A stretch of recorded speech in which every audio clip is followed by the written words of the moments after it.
Resul-i Ekrem sallallahu aleyhi ve sellem buyurur ki, "El-mavtu reyhanetil mümin." Ölüm, mümin üçün bir ətirli gül misalıdır, qoxuyar.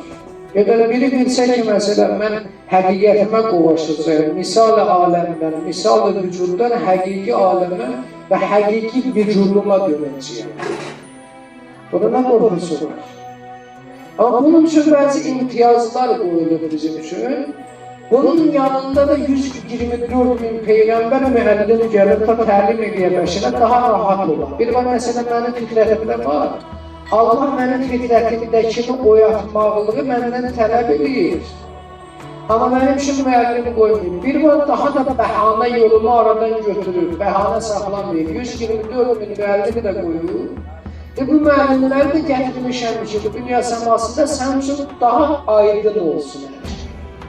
Daha gözəl başa düşə biləsən, daha rahat olsun sən üçün. Ki Allah heç nəyə çətinlikdə qərar verməyir ki. Rahatçılıq olsun, biləsən sən hardan hara gəlirsən. Nə üçün gəlirsən? Hər bir insanın dünya səmasına gəlişində bir təklifi var. Heç kəs təklifsiz gəlmir.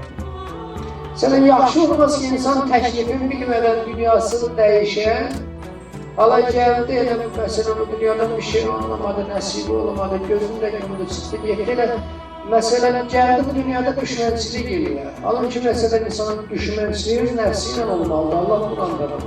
Bəqət mən təqqa, bəqət xalqa məndəs, hər kəs özü ilə məşğul olur, özünü tapdı, necə tapdı. Necə tapan kimdir? Necə tapan özünü tapa bilər? Zikmişdir.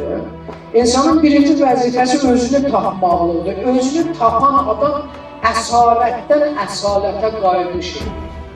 Öz əsalətindən qayıdır. Əsalət şərtdir. İnsanın şəxsiyyətini formalaşdıran amillərdən biri onun əsalətidir. Yəni öz şəxsiyyətinə verdiyi qiymətdir. Öz şəxsiyyətinə verdiyi qiymətdir. Günah nə üçündür? Günah insanın şəxsiyyətini sərhədləndirir. İnsanın şəxsiyyətini heç nə olur. Baxın, adı məsələn, hamımız aləmdə günahkardır. Günahsız aləmdə adam yoxdur. Şeylədir, təbiyyədə çox varmaqla sarısılar Ənbiyaullah dediler. Bunlardan işim yoxdur. Bizim hamımızın günahımız var, müqəddəs döyürük, möhtərəm döyürük.